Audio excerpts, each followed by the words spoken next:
Information card को विमान से हटाना वर्जित है। की खूबसूरती और ज़्यादा बढ़ती जाएगी। तो ऐसा फील नहीं होने का है कि आप लोग बेंगलोर के अंदर हैं। पहुंच चुके हैं रांची। तो ऑटो वाला और ये टैक्सी वाला दोनों लड़ाई कर रहे हैं यार। हेलो दोस्तों, कैसे हैं आप सब? उम्मीद करता हूं कि आप सब मस्त होंगे, जबरदस्त होंगे। दोस्तों आखिरकार आज का दिन आ ही गया भाई बेंगलोर को छोड़ने का।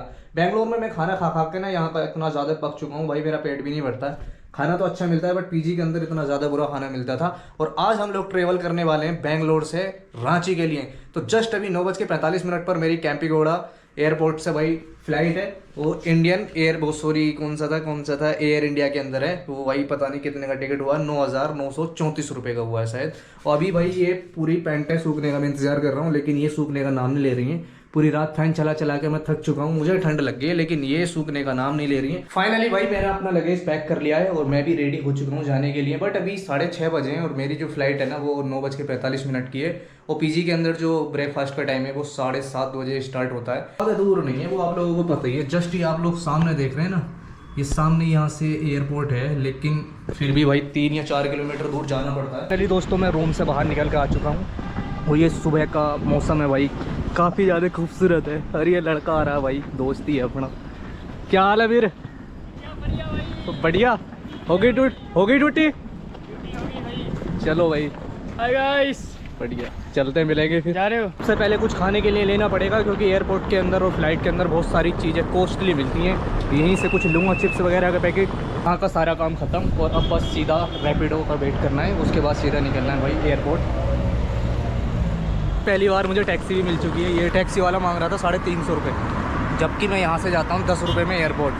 आज इस लगेज को देखने के बाद में ना सोच रहा है कि नया बंदा आज लूट लो। फाइनली भाई मुझे मिल चुकी है टैक्सी और अभी यहाँ से जा रहे हैं हम कैंपीगौड़ा एयरपोर्ट। जस्ट पास में ही, यहाँ से 2 किलोमीटर भी नहीं होगा, टर्मिनल 2।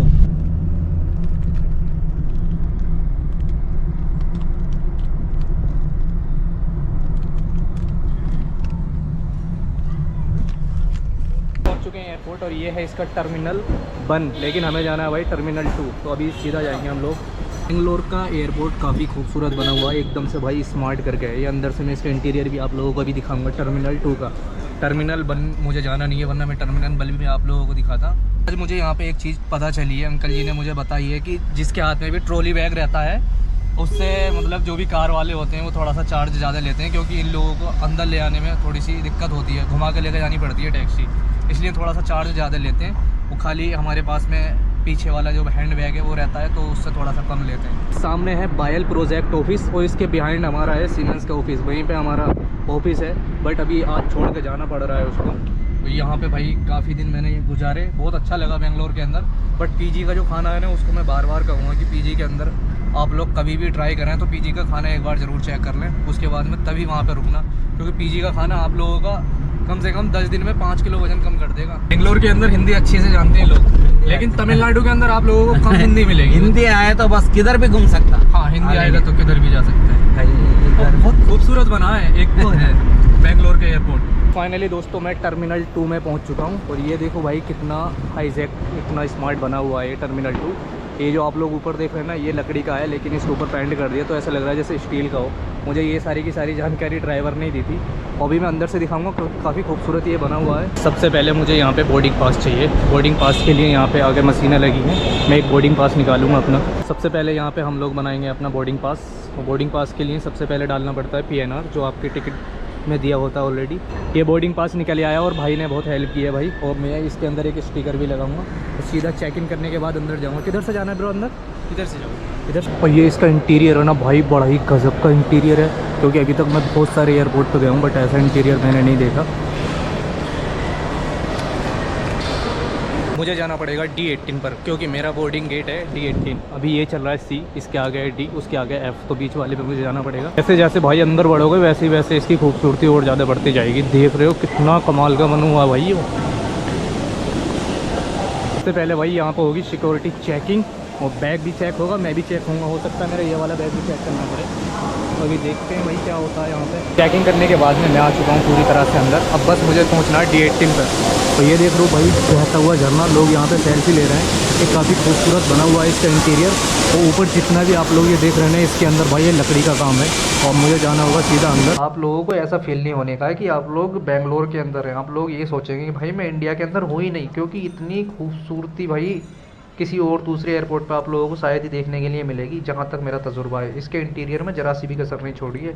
अभी जस्ट मैं थोड़ी देर आगे चल के पहुँचने वाला हूँ अपने बोर्डिंग पास की तरफ। ये D18 की तरफ आगे से शायद रास्ता जा रहा है। काफ़ी टाइम चलते चलते मुझे हो चुका है, बट भाई इसकी जो खूबसूरती है ना, उसने मेरा भाई जो दिल है ना वो बिल्कुल अपनी तरफ खींच लिया है। और ये हमारा रास्ता जा रहा है D18 की तरफ। ये इधर से जाके जस्ट हमें नीचे जाना पड़ेगा ग्राउंड फ्लोर पे। ये सीधी ये लिफ्ट जो जा रही है नीचे जा रही है। और अभी मैं यहाँ पे इंतज़ार कर रहा हूँ भाई अभी बोर्डिंग टाइम का बहुत सारे पैसेंजर इंतज़ार कर रहे हैं। अभी हमारे बोर्डिंग टाइम में काफ़ी टाइम है और जस्ट भाई अभी हमारे होने लगी है बोर्डिंग पास की चेक इन। जोन 3 के पैसेंजर से भर के चल दी है बस। अभी जोन 2 और जोन 1 के पैसेंजर इधर ही खड़े हैं। हम लोग अभी वेट कर रहे हैं, ये आ गई है बस, इसके अंदर बैठेंगे सीधे। एयर इंडिया की शटल बस का कुछ इस तरह का इंटीरियर होता है। ये आप लोगों ने इंटीरियर देख लिया इसका। ये बाहर का नज़ारा है, आप लोग देखें। आज मौसम थोड़ा सा धुंधला हो रहा है, बादल छाए हुए हैं, जैसे भी अंदर चल रही है। अभी यहाँ पे भी हम लोगों को इंतजार करना पड़ेगा। फाइनली यहाँ पे एक बार चेक इन हो रहा है हमारा। अब हम ऊपर चढ़ने लगे हैं। यहाँ से भाई साहब फाइनली हम लोगों की एंट्री होने ही वाली है। अभी बहुत टाइम हो गया, पता नहीं कितनी जगह चेक इन हुआ है। और एयर इंडिया के अंदर हम लोग अभी बैठने वाले हैं फाइनली दोस्तों। इसके अंदर भाई साहब हम पहुँच चुके हैं और इसका इंटीरियर आप लोग ये देख लीजिए। और ये जस्ट मेरी सीट यहीं पे है। ये मेरी सीट जो थी 6F करके है, वो विंडो थी दोस्तों। हम लोग पहुँचेंगे फ्लाइट के अंदर। तो गाइस सिग्नल ये सबसे पहले जाएगा यहाँ से लेकर रनवे पर। रनवे पे पहुँचने के बाद टेक ऑफ करेगा। और अभी इसकी जो स्पीड है ना भाई साहब कम से कम 230 या 250 की होगी। और कुछ ही देर में ये उड़ने वाली है, यहाँ से टेक ऑफ करने वाली है। उड़ गई उड़ गई उड़ गई उड़ गई उड़ गई उड़ गई। अभी हम लोग भाई ज़मीन से आसमान की तरफ जा रहे हैं। और अभी जो इसका सिचुएशन है ना भाई, ऐसे मान के चलो पीछे को पलटने वाली है, बट पलटेगी नहीं। हम लोगों ने सीट बेल्ट लगा के रखी है। और ये जो बड़ी बड़ी ऊंची ऊंची बिल्डिंग है बेंगलोर के अंदर, वो अभी धीरे धीरे छोटी होती जाएंगी। और अभी ये जो आसमान में दिखने वाले काले काले से बादल हैं, ये सब हमारे नीचे होंगे।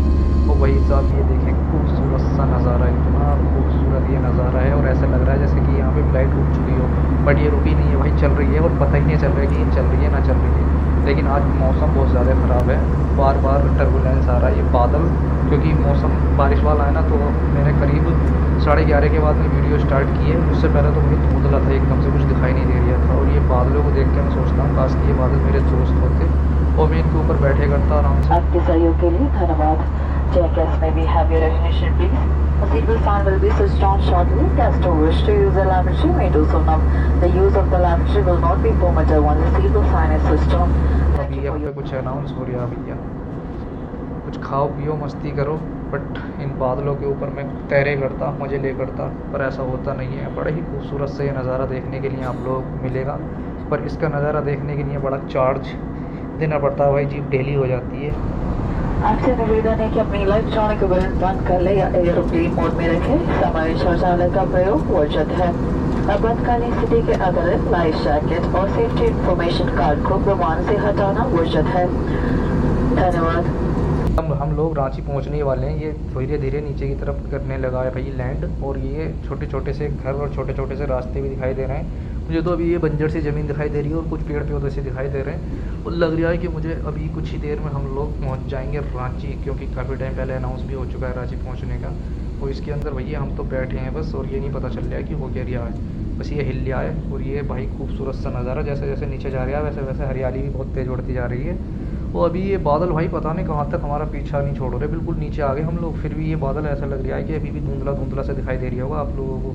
और यहाँ से करीब करीब पता नहीं कितने किलोमीटर होगा, मैप तो मैं बोल नहीं सकता क्योंकि भाई एयरप्लेन मोड लेता है और ऊपर नेटवर्क भी नहीं आते, वाईफाई सुविधा आप लोगों को मिलने वाली है नहीं। तो जो भी आपका ट्रेवल टाइम रहता है उसके अंदर आप लोगों को फ़ोन ऐसे ही मान के चलो जैसे डब्बा, उसके अंदर विदाउट नेटवर्क रखना पड़ता है। और ये भाई फाइनली हम लोग बिल्कुल नीचे की तरफ आ चुके हैं और हम करने वाले हैं अभी लैंड। जस्ट ये भाई उतर चुका है अपने रनवे पर। और रनवे पे उतरने के बाद में कुछ तेज़ ही भागेगा। पहुंच चुके हैं रांची। और रांची का जो ये एयरपोर्ट बना हुआ है कुछ इसका इंटीरियर ऐसा है। और बेंगलोर का इंटीरियर थोड़ा अलग था क्योंकि वो अभी हाई टेक बना हुआ है। अभी सीधा यहाँ से निकलेंगे बाहर, और बाहर निकलने के लिए भाई सबसे पहले मुझे कैब करनी होगी। अभी डायरेक्ट मुझे जाना है यहाँ से रेलवे स्टेशन, क्योंकि चीपेस्ट होटल उसी के पास में मिलेंगे। और यहाँ से जा रहा हूँ भाई मैं एक ऑटो में बैठ के। ऑटो का जो किराया रहता है वो 200, 250, 150 इतना रहता है, बट मैंने 150 रुपये में करा है। टैक्सी भी यहाँ से सस्ती मिल जाती है। और अभी फ़िलहाल दोस्तों कुछ ही मिनट में मैं पहुँच जाऊँगा रेलवे स्टेशन। दोस्तों पहले मैं ऑटो से जा रहा था, बट अभी ये कह रहे हैं कि कार से चलो, कार से ही अच्छा लगेगा। जब फ्लाइट से बंदा यहाँ पर आया है तो अब मैं भी कार से ही जाऊँगा। और कार का भी ज़्यादा किराया नहीं है, 200 रुपये ले रहे हैं बस। वैसे 300 चलते हैं, वो तो पब्लिक के ऊपर है, किसको कैसे लूटना वो ये अच्छे से जानते हैं। ऑटो वाला और ये टैक्सी वाला दोनों लड़ाई कर रहे हैं यार आपस में। वो 50 में ले जाने के लिए तैयार है, ये 10 में ले जाने के लिए तैयार है। रांची की सड़कें हैं। अभी रांची के अंदर हम लोगों ने एंट्री तो कर दी है, बट हमने रांची देखी नहीं है। पहली बार मेरा ये रांची का विजिट है। झारखंड की राजधानी है ये रांची। आपका क्या नाम है? मेरा नाम हैदर अली है। हैदर अली? मेरा नाम है सालिम अली। चलो माशाल्लाह, ये हैदर अली भाई हैं। तो यहाँ पे सबसे अच्छी चीज़ ये है कि टैक्सी वाले और ऑटो वाले ज़्यादा लूटते नहीं हैं पब्लिक को। वरना मैंने देखा है मोस्टली, जैसे मैं बेंगलोर में था अभी, बेंगलोर में तो हम मुझे मेरे रूम तक पहुँचाने के भाई 500, 650 रुपये इतने रुपये मांगते थे, बस 2 या 3 किलोमीटर का। ये रांची की गलियाँ हैं। और अभी मुझे सबसे पहले ढूंढना है यहाँ पे होटल तो कई सारे हैं, बट मेरे प्राइस में अगर मिलेगा तो मैं रुकूँगा, वरना नहीं रुकूँगा। स्टार्टिंग ये 250 रुपये में दिखा रहा है। तो रांची के अंदर मुझे रूम भी मिल चुका है। और सबसे अच्छी बात ये है कि भाई ये जो रूम है ना बिल्कुल चीपेस्ट है, एकदम से लो प्राइस में, सिर्फ 500 रुपये का है। तो भाई जो मेरा टिकट था वो था मेरा 9,934 रुपये का। 200 रुपये टैक्सी वाले ने यहाँ तक आने के लिए, 500 रुपये का ये रूम हो गया 700। और मतलब ऐसा मान के चलो 10,500 रुपये मेरे यहाँ तक उठ चुके हैं। उसमें मैंने कुछ खाया पिया नहीं है बिल्कुल भी। जो मैं खाने के पैसे थे ना वो तो सारे अलग ही है। और टाइम जो था भाई वो करीब 2 घंटे में यहाँ पहुँचा दी। 9:45 पे वहाँ से हमारी फ़्लाइट ने टेक ओवर किया था, और यहाँ पे पूरे 12 बजे लैंडिंग कर दी थी। तो बिल्कुल भाई करेक्ट टाइम पे हम लोग आ चुके हैं यहाँ पे। और जस्ट अब मुझे निकलना है भाई यहाँ अपने क्लाइंट के पास। तो अब मैं जा रहा हूँ क्लाइंट के पास। तब तक अपना ख्याल रखना। अल्लाह हाफिज़।